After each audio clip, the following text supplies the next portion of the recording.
Our program continues with tape 4. So that's an example of, magical power condensed onto the material plane. Yeah. Video film about 2 nights ago of dolphins swimming, and there were purple triangles coming from their head as captured on film. Clearly the same phenomenon. Yeah. First of all, I have to ask an inevitable question. Did the man do his counter singing after that? He actually didn't come back after that evening. Then the other question, or actually a perspective, is I've done extensive work with iridology to the point that I could understand where the limitations in that science were blatantly obvious, because it's not so much the physical characteristics of the iris of the eye, it is what is transmitted from the mind through the pupil or the sensor of that filter that is really being accessed by someone who is discerning, and that's what will give you the blueprint that you're looking for. And so I feel that that power and that transmission of mind so many times is carried from that energy that goes back and forth through the eyes. And I wondered if you had any more thoughts on that.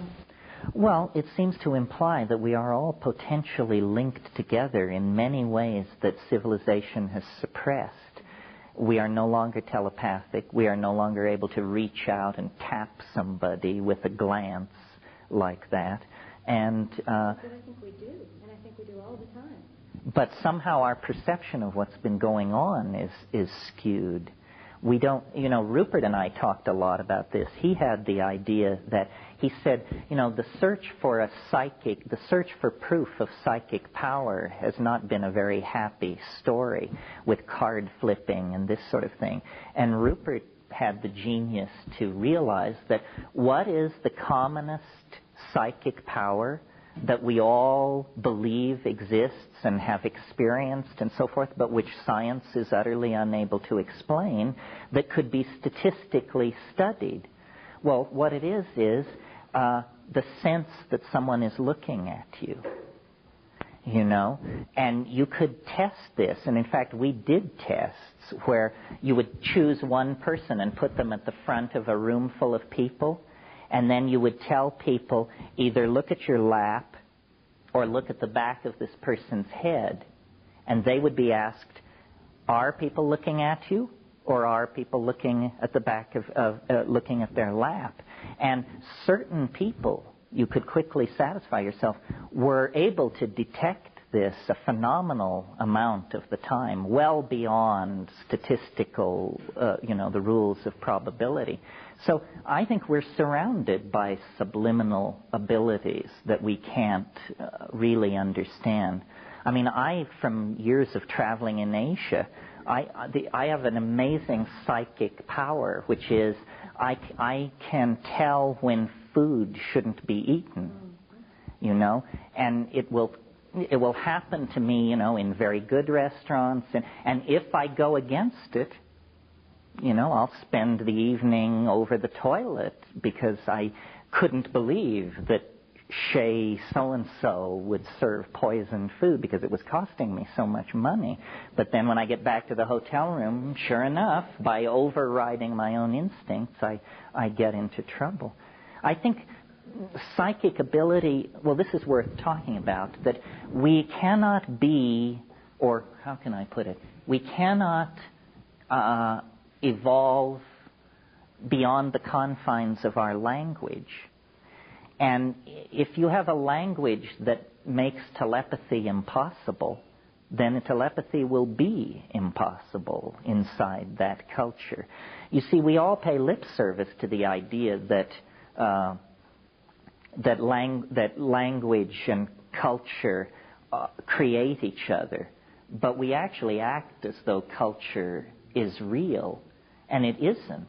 I learned this, in Peru very dramatically, because in the Peruvian Amazon there's a disease which people are very, very concerned about called susto.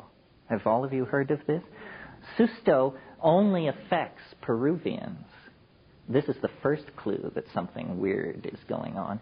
And its major manifestation is bad luck.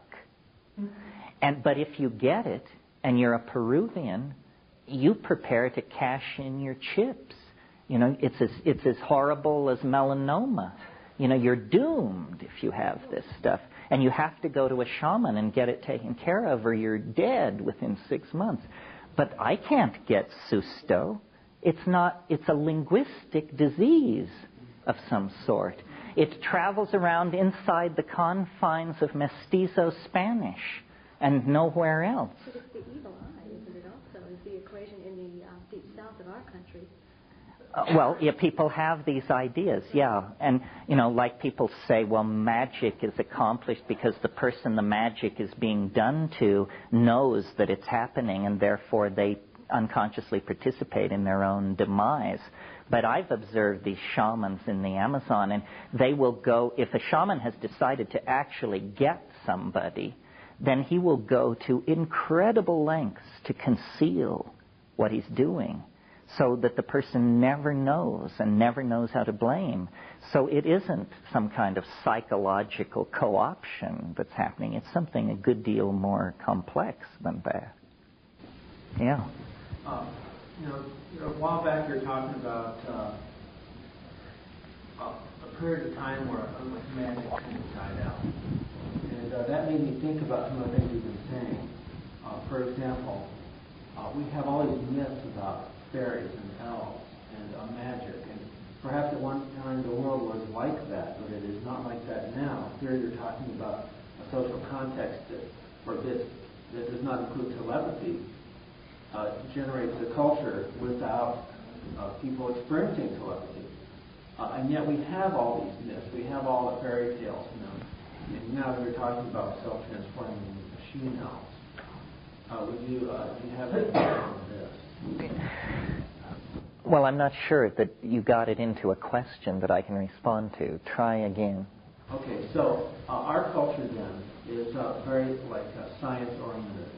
And the whole idea of magic, things like the existence of elves, Fincorn, people laugh at that unless they're on supposed fringes.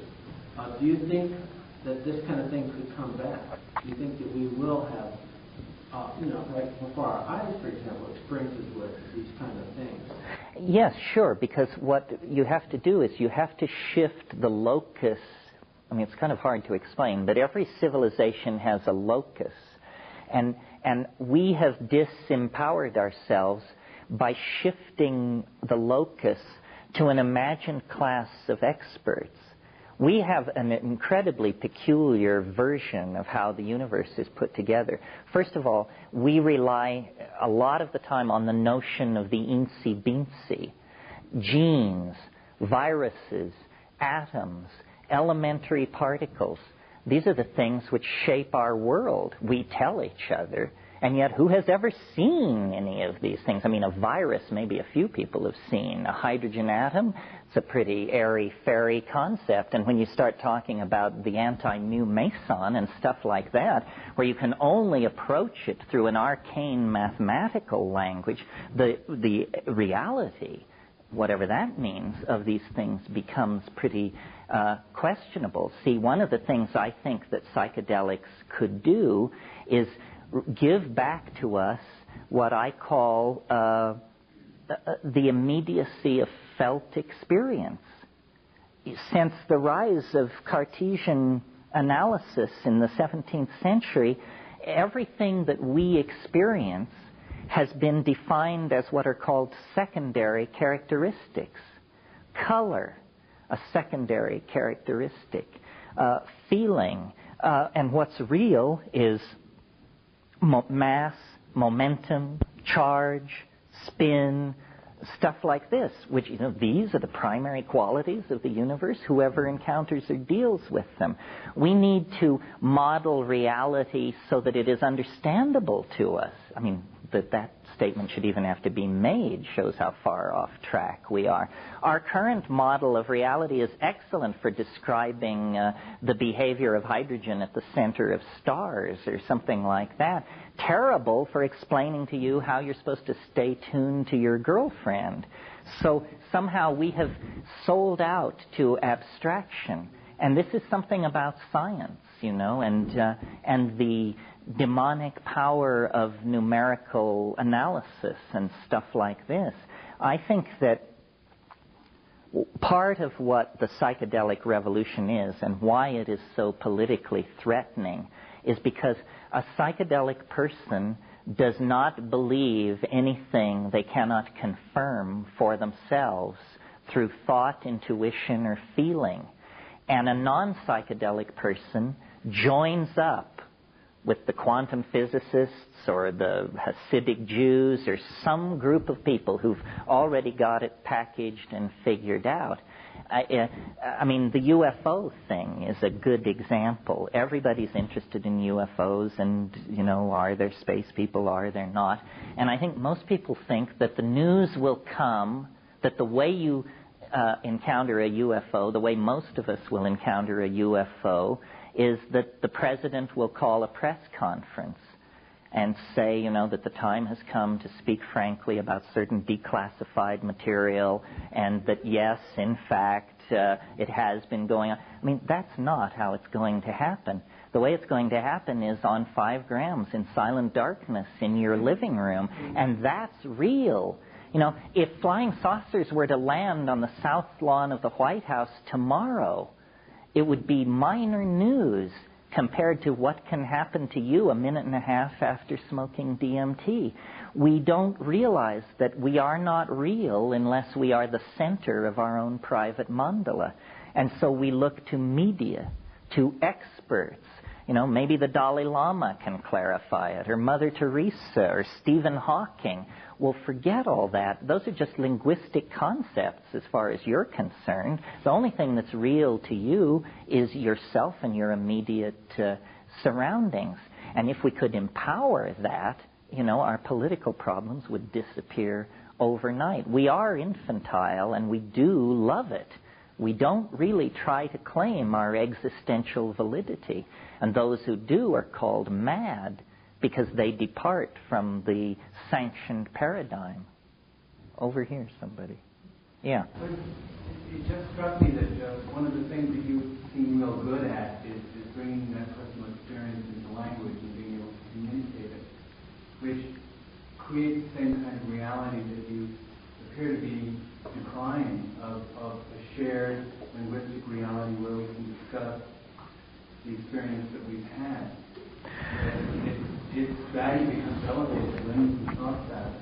Yes, well, it becomes real when we talk about it. I mean, one of the most satisfying experiences that I have as a public speaker is sometimes after speaking to groups like last night, somebody will come up afterward and say, I thought I was crazy until I heard you speak. Now I know there are at least 2 of us. And the truth is, you know, there are more than 2 of us. There are thousands. If you, you know, it's a delusion if it happens to one person. It's a cult if it happens to 20 people. And it's true if it happens to 10,000 people. Well, this is a strange way to have epistemological authenticity conferred upon something. We vote on it, you know. So I would like competition. I mean, I feel pretty lonely out here. I'm surprised nobody has followed me into this. There must be other people who can articulate these things as well or better than I can. But, boy, they don't seem to come forth. And I really don't know why that is, because what I say is not all that exceptional. It's just the sum total of it is kind of eerie. But if we don't, that's why I was saying, you know, we cannot evolve faster than we evolve our language. Our language is like the collective skin of our culture. So, you know, until you say the words self-transforming elf machines from hyperspace, then there aren't such things. Once you say it, it has gained a certain kind of ontological currency. But weren't you arguing the opposite point, you know, when you spoke about becoming a quantum physicist or a Hasidic Jew? I mean, that joining a language system. See, people are buying other people's experience.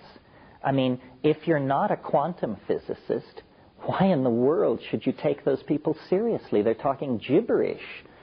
What power does it have over you, except that it comes presented on the platter of science?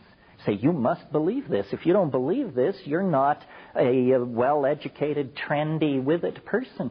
We can just say, well, malarkey. Didn't you people believe something completely different 15 years ago? You say, yes, but now we've got it. Say, well, am I supposed to take that assertion seriously? You change your mind every 6 months. But our experience during the psychedelic experience, before we bring it to language, is ungraspable, very frustrating once we lose it, and we can't settle down until we bring it to language. That's what they've done with their experience. They brought it to language, and they can kind of settle down and play with it. So we seem to be caught in this thing. If we're having a true experience, it's pre-linguistic, it's beyond concept. Once we conceptualize it, it becomes not quite an experience, so the experience really changes. And it becomes something that we can then tokenize and we can pass to each other and have a good social time with. But, we're missing it at that point. Well, every entity has a value-dark dimension. I mean, surely only the most naive of quantum physicists believe that the quantum electrodynamic description of the electron is all there is to say about the electron, because biology is made out of electrons, and you can't reason from quantum electrodynamics to the rainforest. Obviously other factors are present which are escaping this particular linguistic model. So being able to talk about something doesn't rob it of its mystery. It merely is a sectioning through it that gives you a kind of a lower dimensional map of it. But the mystery remains intact.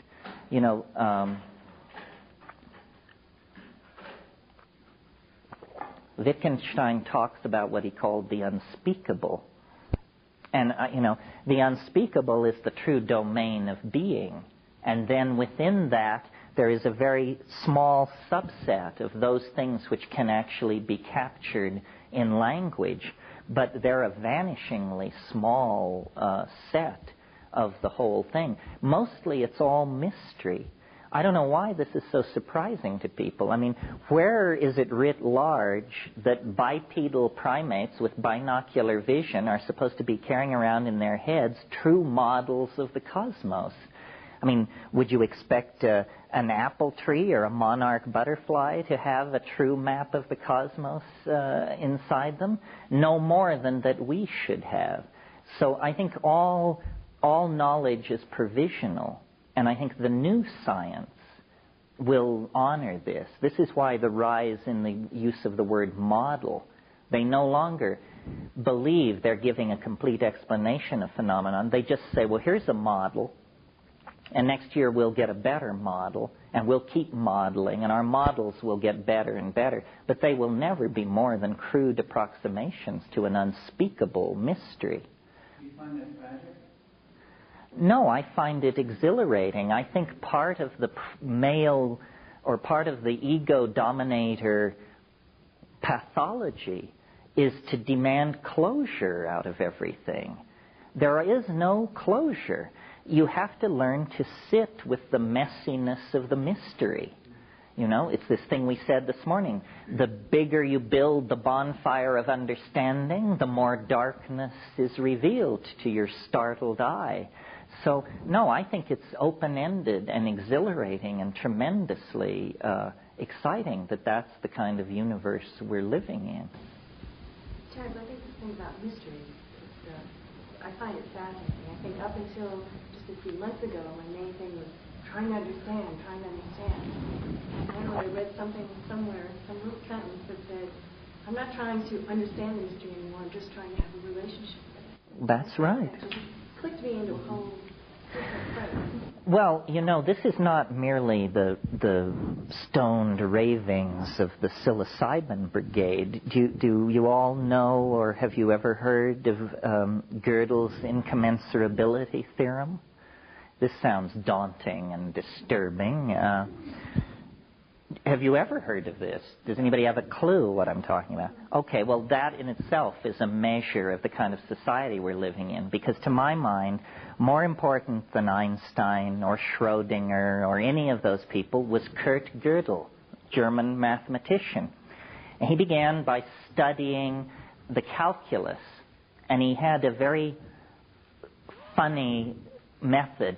What he did was he would number every operation in a partial differential equation. And these numbers are called Gödel numbers. G-O-umlaut-D-E-L, Kurt Gödel.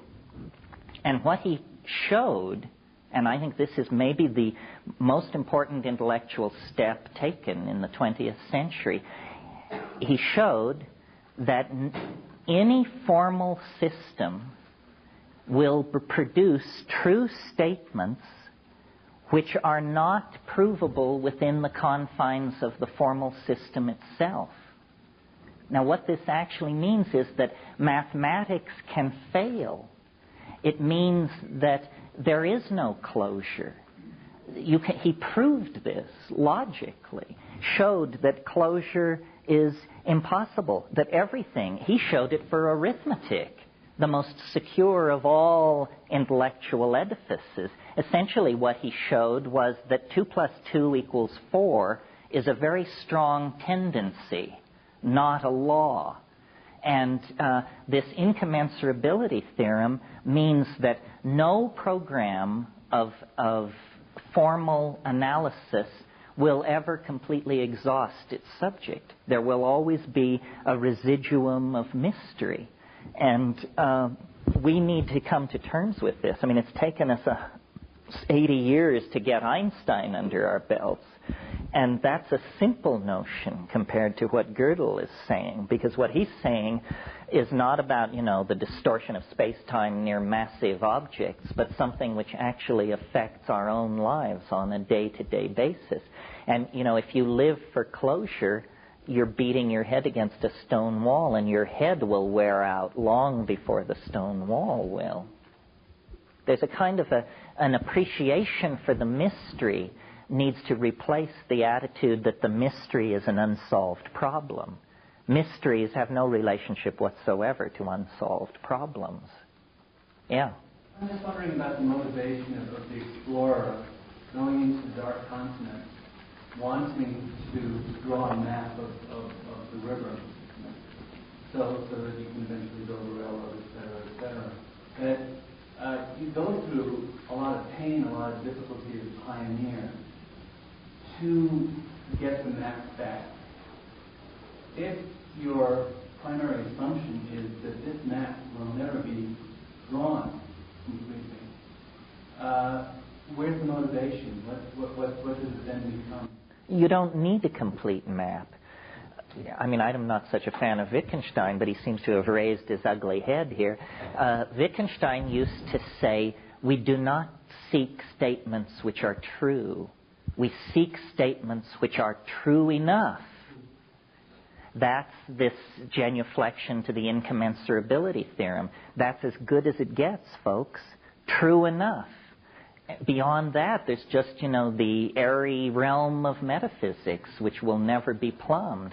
So what we're trying to do is refine our model, make it more responsive to what we want the model to tell us. But you don't want to confuse the model with the phenomenon being modeled, because it will always have dimensions which exceed the grasp of the theory. Well, that's what the probability of Zalman as well. It says that there's a tendency for a particular state to exist. That's as good as it gets. Yes, although I have real problems with probability theory, which we'll probably get into tomorrow. I think that in a sense probability theory has made it almost impossible for us to think clearly about anything, because it contains certain insidious built-in assumptions that are purely assumptions. For instance, probability theory tells you that when you flip a coin, the odds of it being heads or tails are 50-50. If, in fact, that were true, the coin would land on its edge every single time. So what we need, you see, is not a theory of what is possible. That's science. If you want to know if something is possible, you find a scientist, and they're always perfectly happy to fulfill this function and tell you whether this is possible or not.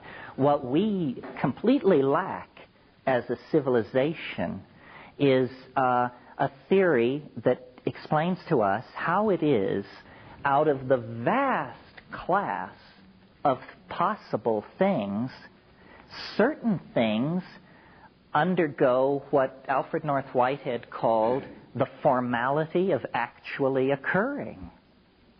We have no theory. I mean, science can say, well, it's probable that it'll be this, but it's also 40% probable that it'll be that. You say, well, which will it be? You say, well, I just told you the probabilities. Say, that's not good enough. I want to know. Say, we have no theory of selecting among the probabilities. The other problem that haunts probability theory is that it assumes that time is an absolute flat plane. It assumes that no physicist tells you in his lab notes, please perform my experiment on Tuesdays, Wednesdays, and Saturdays, because it won't work any other time. In other words, the assumption is made that the experiment will produce the data predicted by theory no matter when the experiment is performed. In other words, it's assumed that the phenomena is time independent. But that's just an assumption that Newton got into. Proving that phenomena are time independent is absolutely beyond our intellectual reach. It can't be done. A curious thing about probability theory is, say you want to know how much current is flowing through a wire. Here's how probability theory finds out. It measures the current flowing through the wire with a meter. It measures it 1,000 times. It takes those values and adds them together. Then it divides by 1,000. Then it tells you this is how much current is flowing through the wire. You look at the value they've given you and you say, but we took 1,000 measurements and we never got this number. Say, well, that's because, you didn't average the probability. And, well, if we took 1,000 measurements and not one is the value you're offering, why should we believe that this is the amount of current flowing through the wire? Well, then there's a bunch of hand-waving and epistemic foot stamping and so forth. Science is an incredibly fragile edifice, which if it weren't for its ability to hand its findings on to technologists who make pretty things, it would have to take its place somewhere to the left of, homeopathy, acupressure, something like that. In other words, it is not a meta-theory. It has not got truth by the jugular. It has a bunch of fishy mathematical formula which it's flailing you with. But I think that serious revision of probability theory is going to have to take place. I think you've given probability theory much more than it's really there. Inherently, what it's all about is simply acknowledging the fact that there are variables in anything that we can't know, and we don't know. It's really nothing more than that. Which brings you back to just the access to the present moment. Well, but for instance, if the odds that the coin comes up heads or tails are 50-50, why doesn't it land on its edge every single time? I don't see how it's related to landing on its edge. It's simply what happens with a coin, where it ends up lying, basically, whether it's face up or down, right? Well, another thing probability theory says is that chance has no memory. And so they always, in first-year statistics, they say, if you flip a coin and it comes up heads 49 times, what are the odds it will come up heads the 50th time? The answer is 50-50. But any gambler would tell you that, if it comes up heads 5 times in a row, bet on heads, for crying out loud. So there's something... I'm not an acolyte of probability or statistics, because I think a lot is done or inferred from them that just doesn't exist. I agree. At the same time, really all that's at the basis is the notion that there are things going on here that we can't know, even though that's not acknowledged by most people who are practicing it. That's the reality, probability or statistics. But don't you think the other assumption is that time is a non-inputting, it's not variable? That you don't say the odds of the coin coming up heads or tails are 50-50 in Canada, but 48-52 in Bolivia. That's one of the variables that's sort of smeared out simply because it can't be characterized the way people who are doing that like to tend to characterize things. But underlying the whole thing is still the notion that you're dealing with unknowables. And I'm not saying that those who are deeply immersed in practicing probability and statistics hold this view, but the reality is underlying, the sort of underpinning the whole thing is the notion that there are things going on here that we can't know. Oh, well, I don't have any trouble with that. I understand why science latched on to probability with such a vengeance. It's because, thanks to William of Ockham, there is this notion called Occam's razor, which is this idea that is most simply stated as hypotheses should not be multiplied without necessity. So since the idea that time is a flat invariant is the simplest assumption, try it first and see if it works. But I maintain that, science has, in certain areas, been very slow to make progress in the social domain, in econometrics, in the multiple body problems and stuff like that. Well, I think this is because this simple assumption that time is an invariant has to be re-examined. I would offer a new definition of science. Science is that field of human endeavor which studies phenomenon so crude that they are time invariant. The hydrogen atom cleaves from the oxygen atom the same way every time. But love affairs don't come apart the same way every time. Bankruptcies don't occur the same way every time. These are complex, compound phenomena that are then influenced by the temporal variables and the variables embedded in the environment around them. Now, the problem is, these are the things we're interested in. Love affairs, bankruptcies, and the establishment of empires. Very few people have a passionate interest in the dynamics of the water molecule.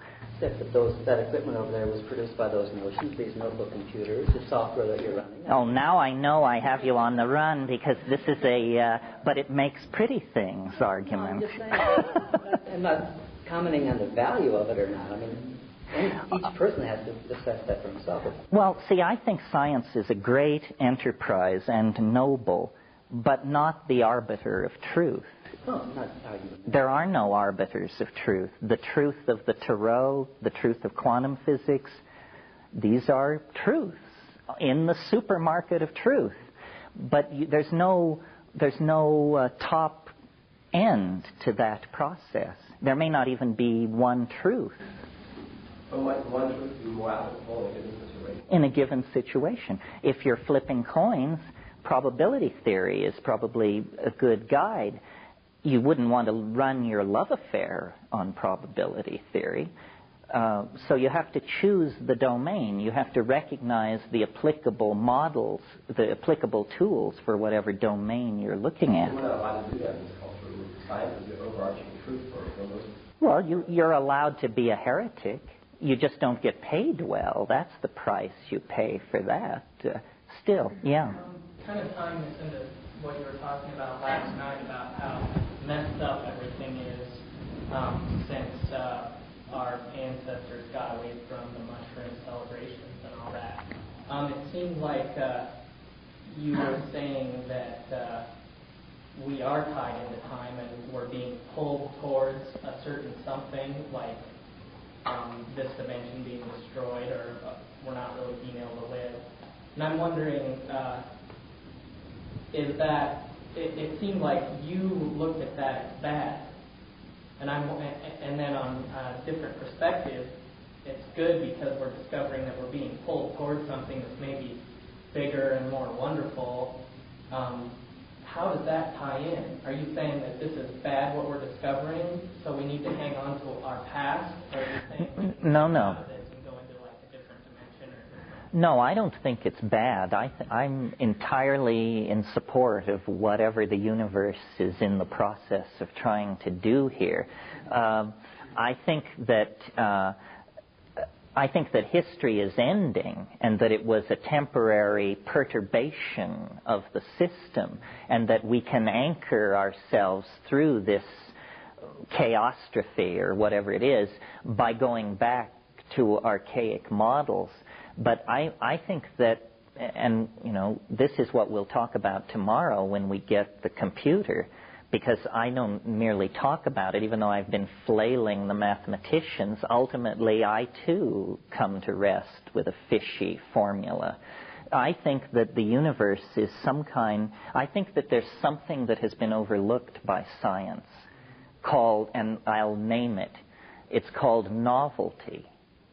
The universe is a novelty-conserving engine of some sort. From the very first nanoseconds after the Big Bang, novelty has been conserving itself and building newer and deeper levels of novelty on novelty already achieved.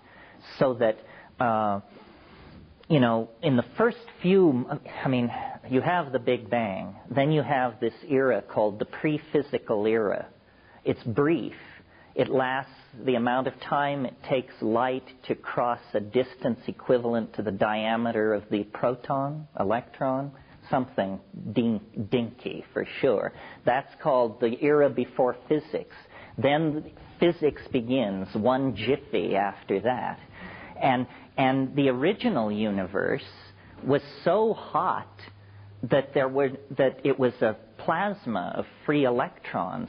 So since it was a plasma, there was nothing that you could call atomic physics, because the ambient temperature was so high that electrons could not settle down into stable orbitals around nuclei. As the temperature of the universe fell, atomic systems crystallized out of that plasmic environment. Well, then, further cooling of the universe leads to more complex kinds of bonds and the cooking out of complex elements from stars. The original universe was made entirely of hydrogen. This hydrogen aggregated into masses so dense, so large, that at their centers there was actually, and if you think I'm not nervous doing this in front of you, you're crazy. These aggregates of hydrogen at the center, it was so massive in temperature and pressure that fusion could actually begin, and fusion cooked out heavier elements, iron, sulfur, and eventually carbon. Well, when you get 4-valent carbon, this throws open the doorway to tremendous new novelty. You get now, for the first time, not atomic systems, but molecular systems. These molecular systems lead into protobiological systems.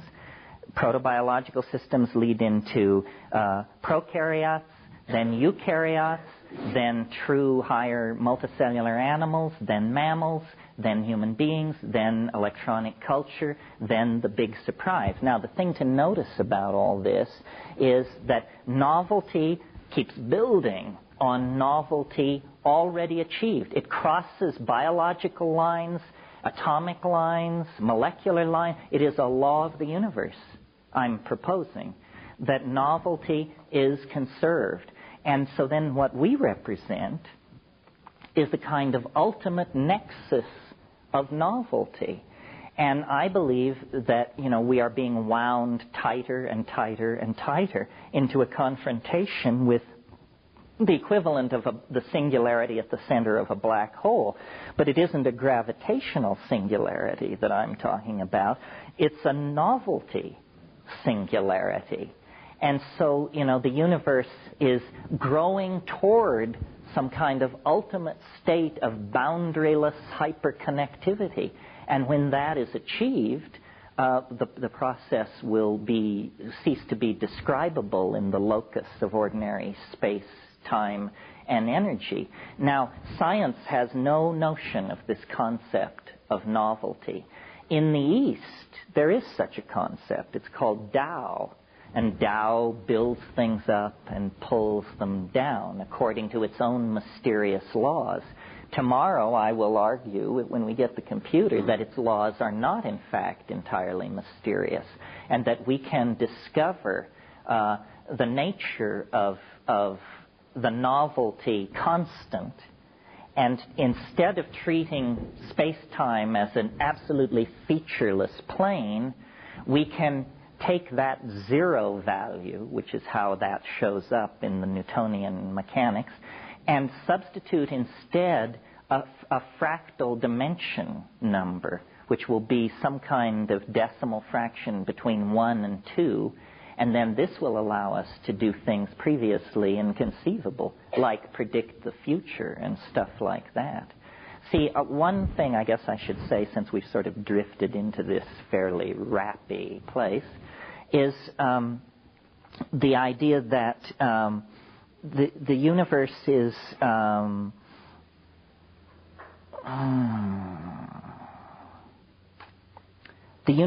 growing toward itself. It's not moving outward from its origin. It's moving toward its completion. And this is called teleology. It's very unwelcome in most scientific modeling, but that's a legacy from the 19th century, where they were so concerned to get God out of the picture that they wanted everything to happen through one random process colliding with another random process and flipping out mule deer, elephants, and redwood trees. But in principle, we don't have to believe in God to believe in an attractor at the end of the process. We see many kinds of attractors in the natural world.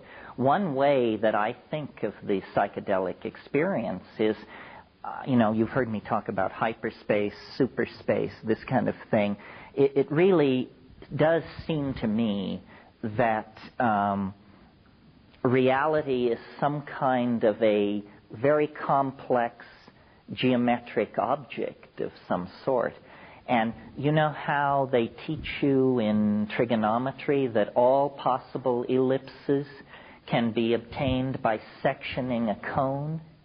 And that if you take the infinite set of ellipses and reconstruct them, you can reconstruct the cone. Well, the way I think of psychedelics and psychedelic tripping is you are sectioning a hyperdimensional object. And what you're coming back with is a lower dimensional map of this higher dimensional object. Well, everybody has a different map in the same way that there are an infinite number of elliptical sections of a cone, but they're all generated by the same object. And if it's a mystery to you how a simple finite object like a cone can generate an infinite number of elliptical sections, then it's going to be hard for you to understand how everybody can have a different psychedelic trip and yet be actually dealing with the same reality in hyperspace. Yeah. You talked about the universe being attracted towards completion. Mm-hmm. And I'm not trying to trick up in semantics or something like that, but would it also be moving towards its own closure at that point? You mean is completion closure? Yeah. Well, what does closure mean to you? Well, I was relating it back to when we were talking before about closure not really existing. Well, maybe what we should say is there's only one closure, and all others are false closure. Closure isn't really the word I would use. I steal shamelessly from Alfred North Whitehead, and probably others as well, but I'm willing to cop to that. He has this notion called concrescence. which I think is a great idea. He says everything grows toward a nexus of concrescence.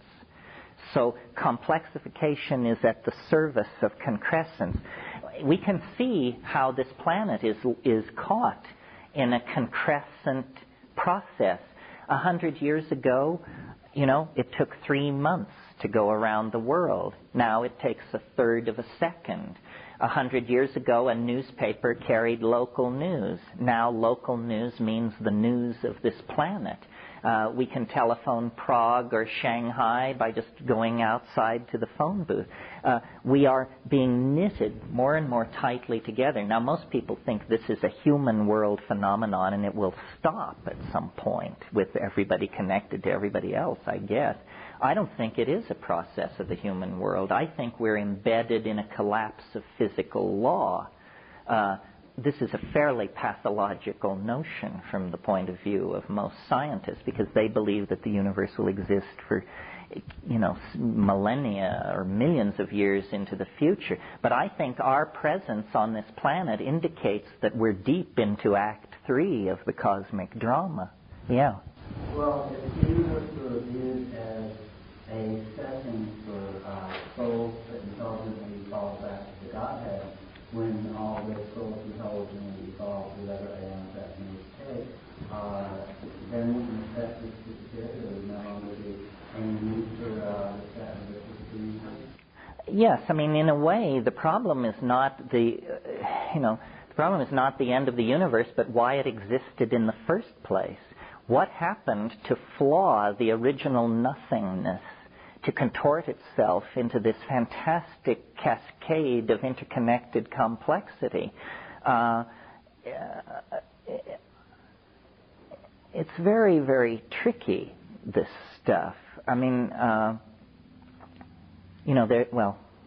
without dragging that in, it's tricky enough, so let's leave it at that, yes. The philosophy and the thought science are pretty interesting, but I really came here to learn more about using the hallucinogenics. Oh, well, ask a question. Seize the tiller. Everything you described, you've taken the full dose all at once. Is that the best way to do it, in your opinion? I mean, sometimes I've taken 4 grams to start and then 3 more later after the next one. Oh, I see what you're asking. Should you boost it? I don't like doing that simply because I like to get... I think the real action is in the flash. And the flash comes by getting as much of the material to the synapses in as coherent a wavefront as possible. So I tend not to do that, but to take an initial large dose. Of course, if you take an initial dose and it doesn't do anything, then you could follow it up. What about ibogaine? Pardon? Ibogaine, what about... You mean just to discuss it generally? Do you all know what ibogaine is? It's a psychedelic. It's an interesting one. One of the things interesting about it is how little people are aware of its existence. It's the root scrapings of an African small tree or bush called Tabernantha iboga. And interestingly enough, it's a true aphrodisiac. Perhaps the only real aphrodisiac in the world, because what are called aphrodisiacs are usually either just stimulants or things which cause genital itching. But ibogaine actually seems to be works on the psychology of sexual drive in some way. It's a powerful hallucinogen. One of the puzzling things about ibogaine is that we can't confirm its use by human beings before 1850. And, the Portuguese were into the areas of Africa where this is happening. They've been in there since the 1430s. So it probably is a new pattern of drug use that has arisen, and it's a major force among the Fang people of Zaire and Gabon, holding back Christianity and mission culture. And it's a visionary hallucinogen, without doubt. ibogaine. Probably in the future, eventually society will get around to exploiting this particular one, just like it does everything else. Is this Latin name or is this nickname, common name? The drug is ibogaine. The plant it comes from is Tabernantha iboga. Yeah. You mentioned combining DMT with harmony. Mm-hmm. What is the experience? What is the change in the experience? Well, that's what ayahuasca is. You see, the DMT is then not destroyed in your intestine, and so you have a slow-release DMT trip by doing that. Is that done with smoking DMT after ingesting hormones?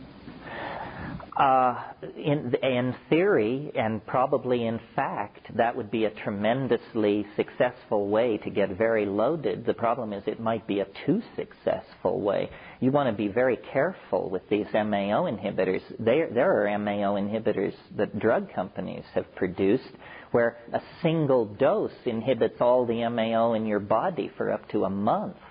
This would be murder if you got around some DMT on that. The nice thing about harmine is that it's fully reversible in 4 to 6 hours. So it's a gentle MAO inhibitor.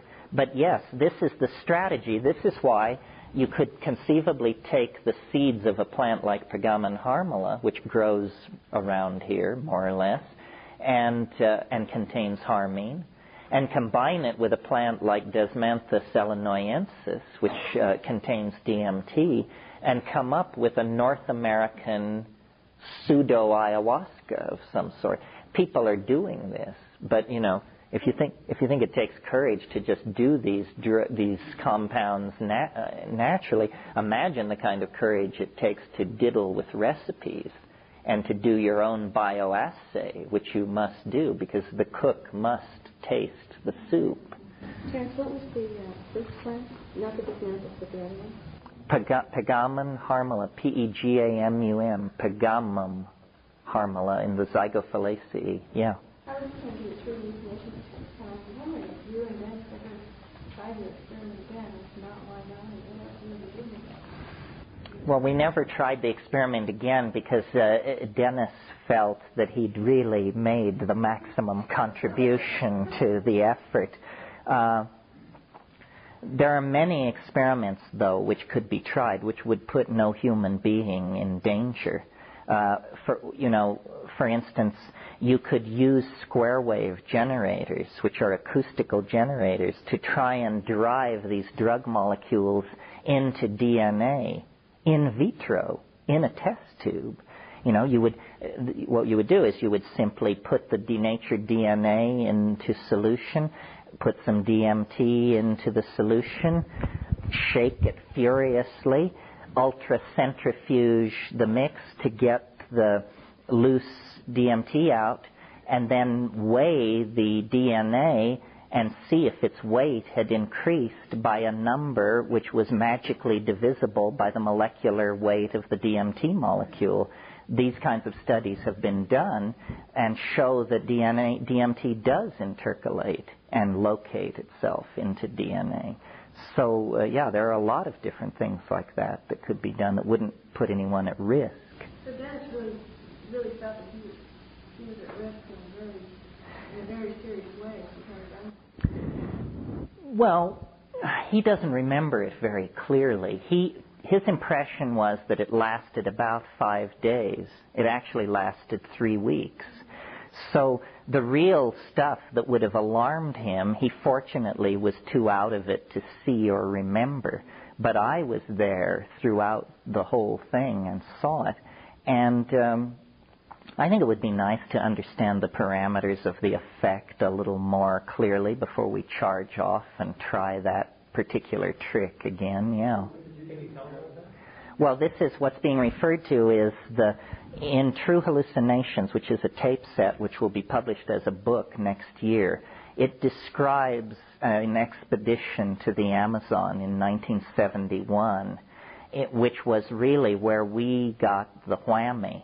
I mean, I'm still running on what happened from, the 28th of February 1971 to the 21st of March. The rest of my life is pretty much throwaway.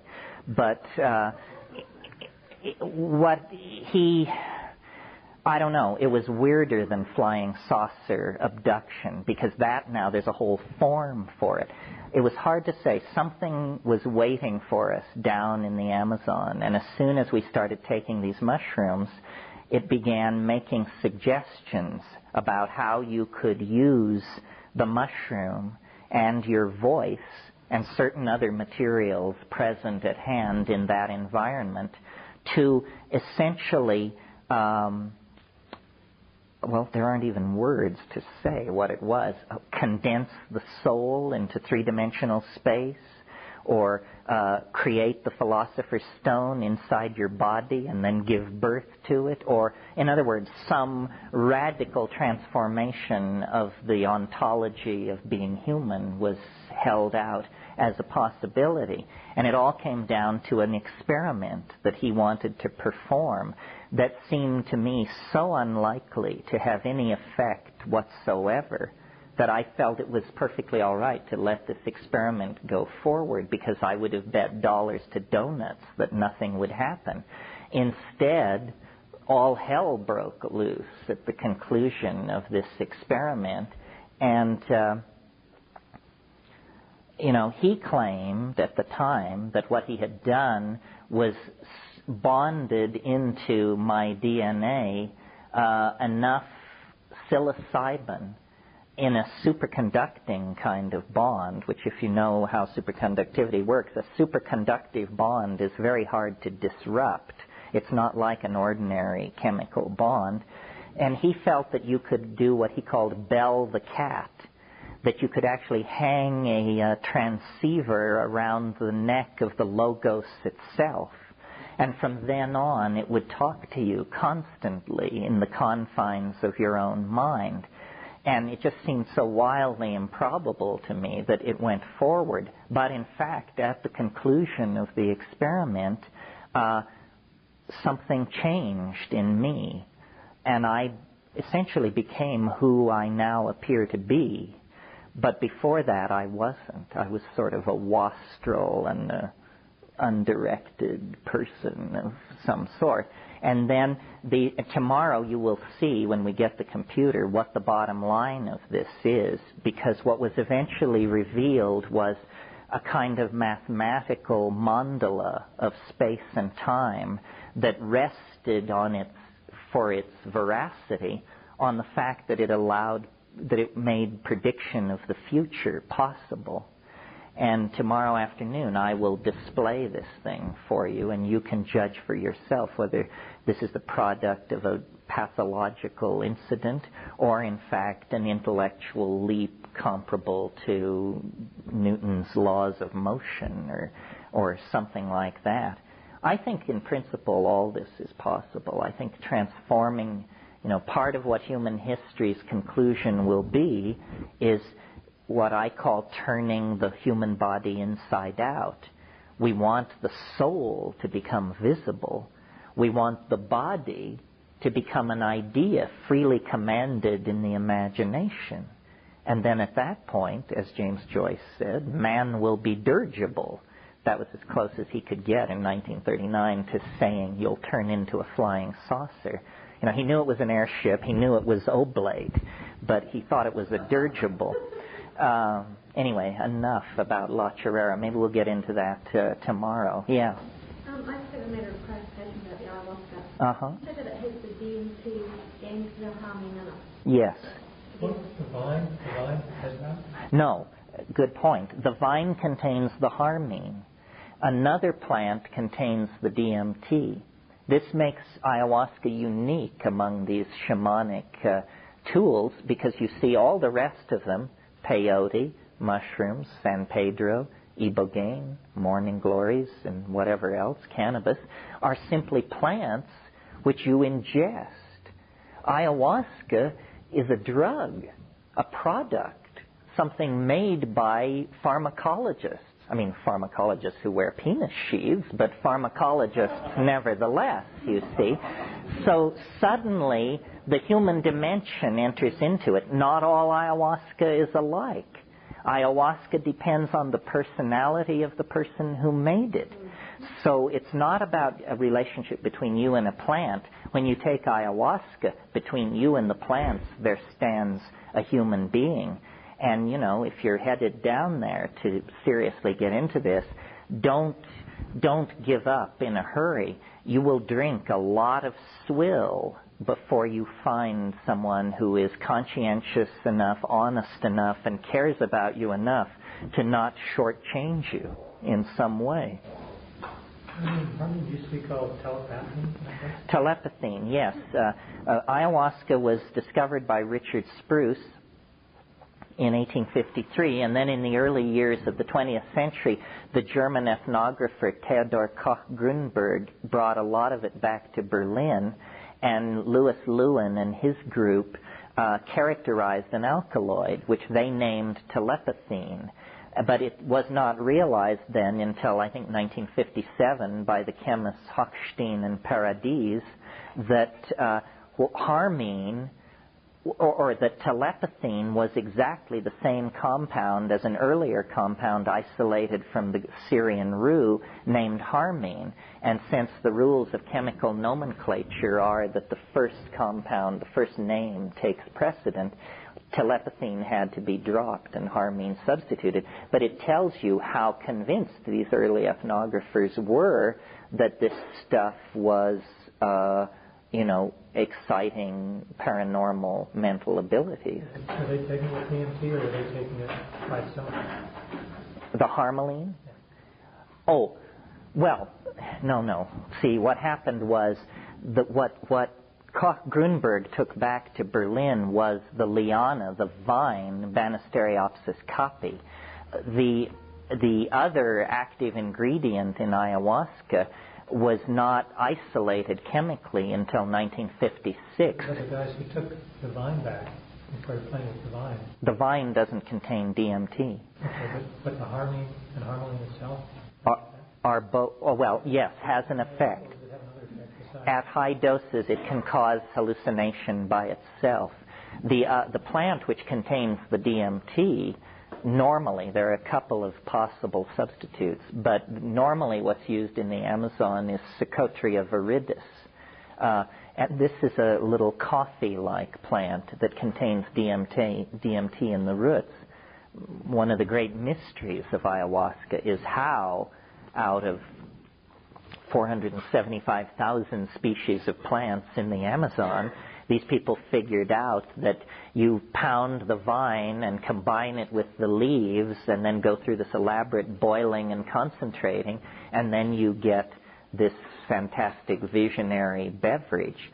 If you ask them how they figured it out, they say the plants told us, which is so far the best answer anybody has come up with.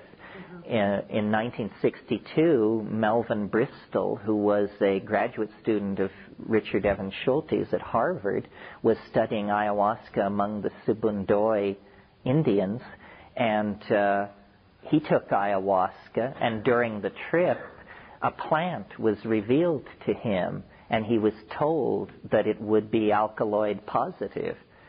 And it was alkaloid positive. Well, this is now anecdotally embedded in the literature. Was it dumb luck? Was it synchronicity? Or was it that plants tell you about other plants? The way ayahuasca is used by research pharmacologists in these Amazon tribes is they brew a standard brew.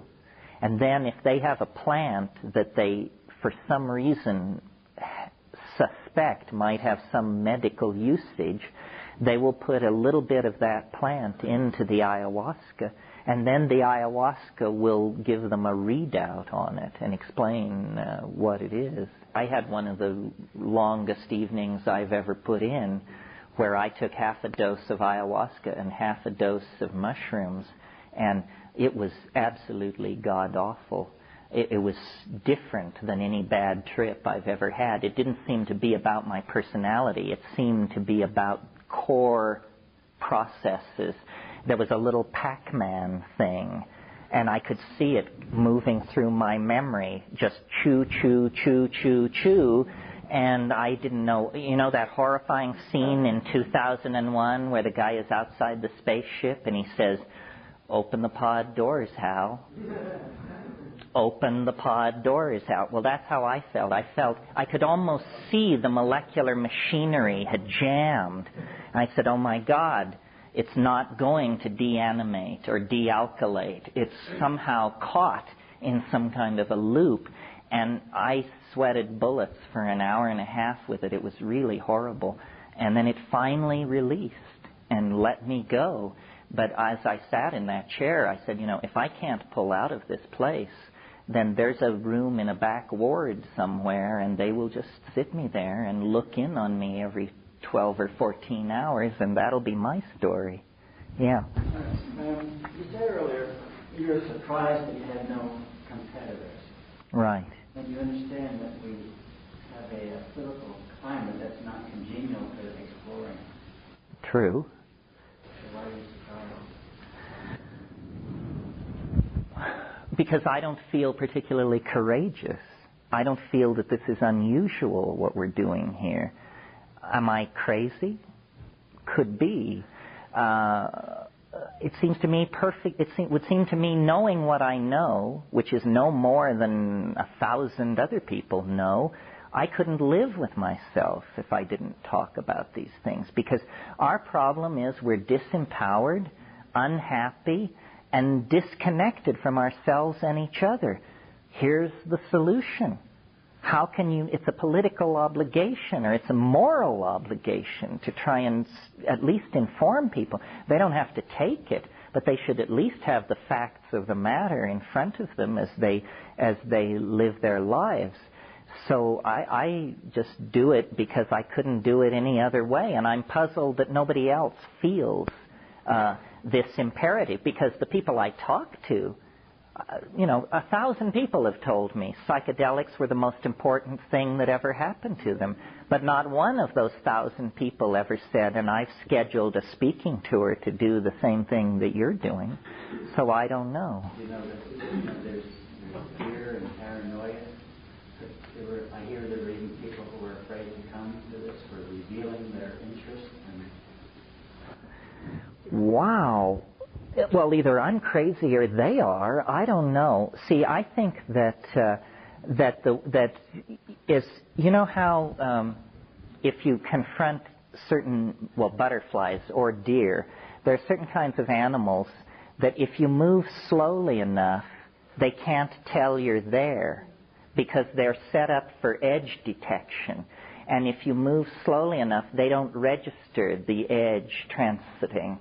So you can actually walk right up to them and grab them if you know how to do it. Lizards are like this. Cats.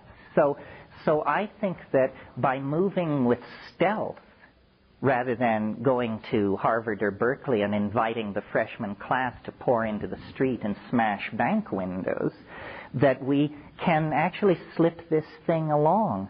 I think that eventually such desperation is going to strike straight institutions that they will come to us and ask.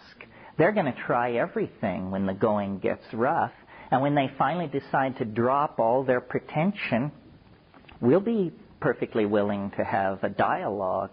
I'm sorry to hear that people felt that paranoid about it. I don't think the political climate is that repressive. I think people are doing the work of the man for the man by being that paranoid. When the book From Chocolate to Morphine was published, this author suffered counter pressures. Well, counter pressures. His book was banned in Florida, but for crying out loud, look at the Russians.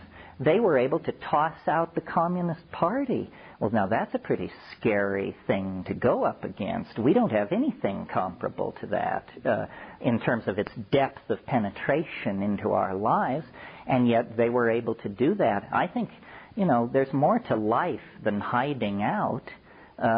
You've got to make the grand gesture at a certain point and then let the chips fall where they may. brave words. Oh boy. Do you have something for your audiences, an organization or something that they can support in raising consciousness and changing legislation? Basically, I think people should see these kinds of meetings as a tremendous opportunity to form local alliances.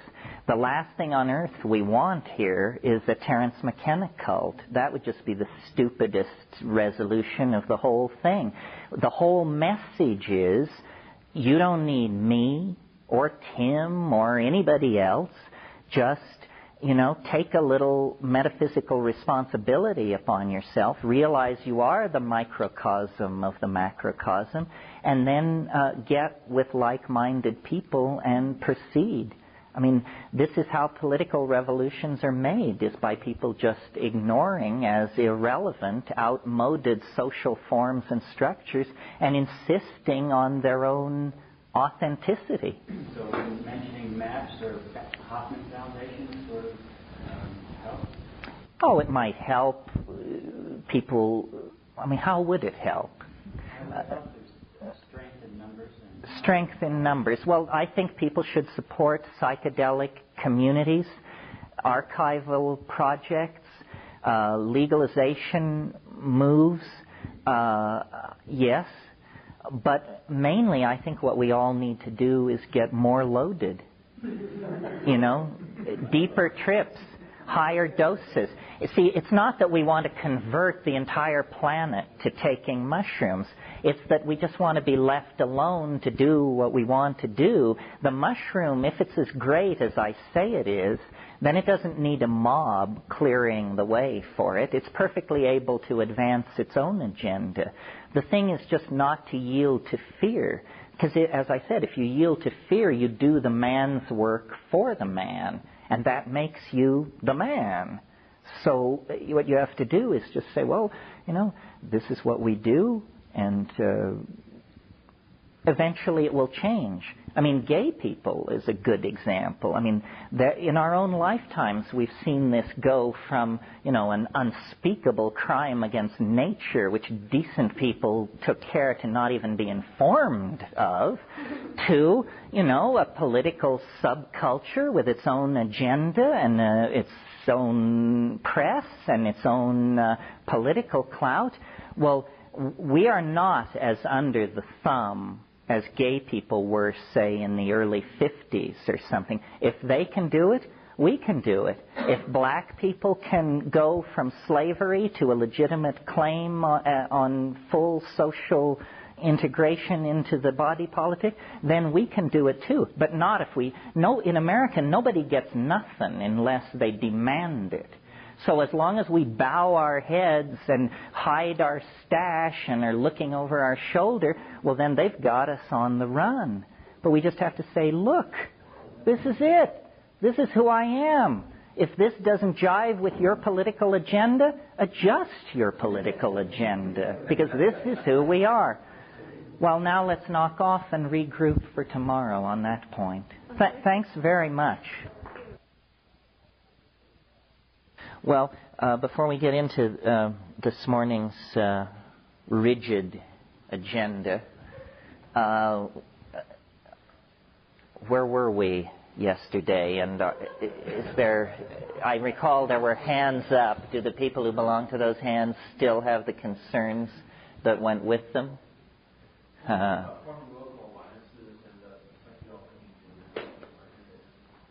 Talk about forming local alliances in psychedelic communities? Well, I think, as I said, this is your affinity group. You can't recognize psychedelic people walking around on the street because our victory in the area of fashion has been so total that now even creeps look like freaks. So, I've been in a number of places where people organized, I don't know what you would call them, discussion groups, affinity groups in the wake of it. It's something you sort of have to self-organize. Maybe in the period after the close this afternoon, the people who are into that should exchange names and get something going. I mean, obviously it's a delicate thing, but on the other hand... You mentioned the word facilitator once today, and I wanted to know what role that would play for you. For me?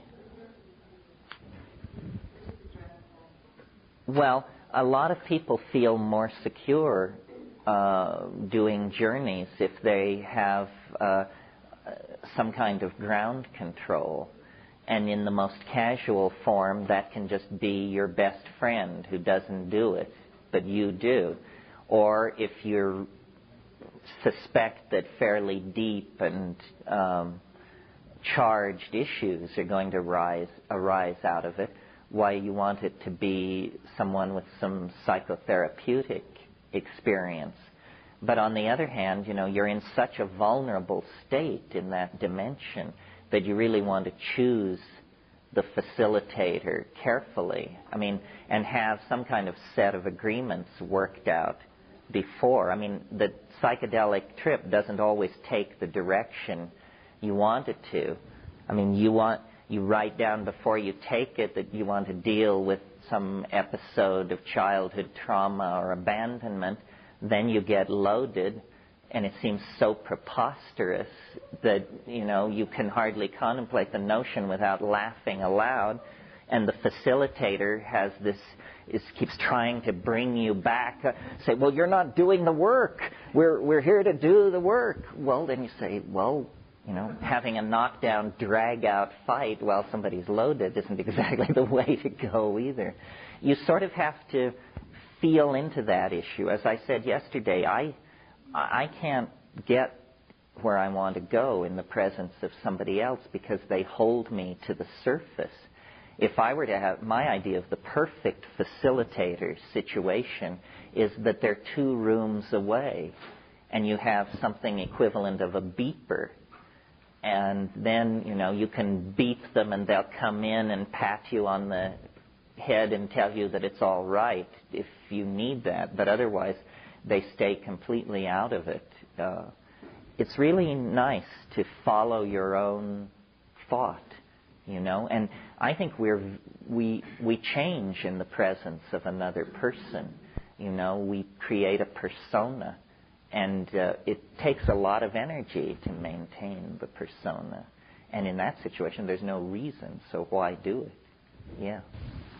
I'm wondering if you visited the cosmos so frequently through psychedelics, have you been in a situation where you can live without, you know, be it, I don't know, you're tired or meditation, or just well, not exactly. I mean, people always say, can you do it on the natch? And I sort of feel like if I could do it on the natch, I'd be alarmed enough to check myself in for some serious mental health care. It's too radical. You don't want to be able to do that on the natch. Oh, come on now. It's a wonderful control on it to know that it won't happen unless you take the stuff. You know, because it's not a mood shift or a subtle refocusing from foreground to background. It's an absolutely ontology-peeling breakthrough. You can't mentally change your body chemistry to actually go to that state without psychedelics? In principle, I agree with that, and I'm fascinated to try anything anybody has in mind, but you have to be very demanding. And I think too many people are not demanding at all. I mean, you sit people down in a room and tell them we're going to repeat Om, Ah, Hum 500 times, and at the end of it, they come to you with tears of joy in their eyes and tell you it was the most profound thing that's ever happened to them. I don't understand where those people could be coming from, you know? I mean, it's... I can sit down and, like, think about being stoned on DMT, and I can give myself the butterflies with that exercise, but not much else. So that's as far as I get, you know. Persistently, these various traditions claim that they can deliver the goods, but when you look at the art, which is the paper trail that they leave, it doesn't look like what I'm talking about. I went through, I once, for a while, I was a professional art buyer for Tibetan art, thangkas and that kind of thing. And I interiorized all of that iconography, but it isn't very much like what we're seeing. And, there are a number of highly idiosyncratic artists scattered through the history of art. Gustave Moreau, James Ensor, we mentioned Hieronymus Bosch,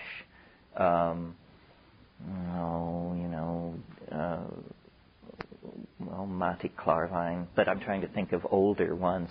But not, these seem to be unique visions, but not exactly the vision that seems to come out of this stuff. Part of what's so interesting to me is how alien it is. How if the artist is supposed to be the antenna of society, anticipating the visions which will later become the paradigms, then they're not doing the job very well in this psychedelic domain. Yeah. Or did you have a follow-up? In other ways, it takes a lot of distance. And if you do get to that level, it's kind of like you sculpted your present moments when you're at that level, and you can stay there. Whereas, I don't know, I see ways sometimes as you're going in and you come back, you're going in and come back, and you're always back to where you started from. Well, but this is where the action is. It has to make sense in the world. Now, I don't want to suggest, I think, like in the case of psilocybin, I have no doubt whatsoever that if you take 5 grams of psilocybin every 4 days for, let's say, 40 days, then you will have nothing whatsoever to say to the rest of us. If what you see, the thing is, in the spiritual quest, all these methods, yoga and mantra, and then, all the new versions of this, the whole stance of the spiritual quester is accelerator to the floor all the time. When you switch over to this method, it's the brake pads that are going to get the work out. We psychedelic people do not strenuously exert ourselves to attain peculiar states of mind. We strenuously exert ourselves to keep the states of mind from becoming too peculiar. Why? Because it can become so peculiar that I don't know what. Yes, that's it. It can become so peculiar that it is unspeakable. And if it's unspeakable, it's just dropped out of the social contract, So really, the reason to maintain it is so that you can get back into the sociological state and communicate. But what I'm thinking is that I'm sure that there are people who have pursued it to the point that they just walked out of its existence and didn't come back. Yes, well, that's what I wanted to say. If you want to be the guy on Cold Mountain who is covered with hair, who the village people occasionally see when the mist clears, when he descends to the lower levels to cut wood, you can become that Taoist immortal. What I like to say about psychedelics is once you get to this, it's no longer about seeking the answer. It's now a tougher go. Now you have to face the answer. And it's so easy to seek, this rishi, that roshi, that geshe, that guru, and all the wonderful people, and the gossip and hijinks around the ashram, and all that malarkey. But once you get to this, and it's just you and it, it's a whole different ball game. Your way you have to keep on and dosing the rest of your life to stay at that level? Well, we're talking, there are two things. The experience and the wisdom and maturity that comes from the experience. You don't have to keep dosing to do that, but to attain, maintain, and work out the implications of that. But you have to keep dosing to keep encountering the unspeakable thing that is the source of all that maturation and so forth. My gosh, everybody's agitated here, yeah. But I wondered if, in your experience in the Amazon or otherwise with shamanic culture, if you found that they were able to do this without the drugs, or whether they were even interested? No, largely not. In the Amazon, I mean, I discussed this with people, and they said, no, you must, the plant is the teacher.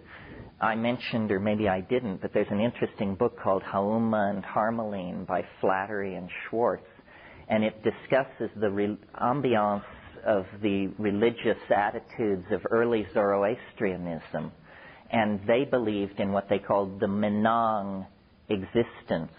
And we're talking, 2000 BC here, and they believed there was no possible way of accessing this spiritual dimension except drugs. That was the entire way to do it.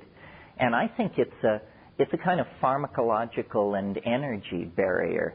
It's good that these things are isolated from ordinary experience by the formality of having to take the compound. If they weren't, it would be flooding in upon us all the time, and we would have a hard time indeed. Yeah. Well, you speak about people taking the psychedelics repeatedly and gaining experience from that. And then there are these other people, like, for example, mystics and Hindu sadhus and so forth, who practice meditation.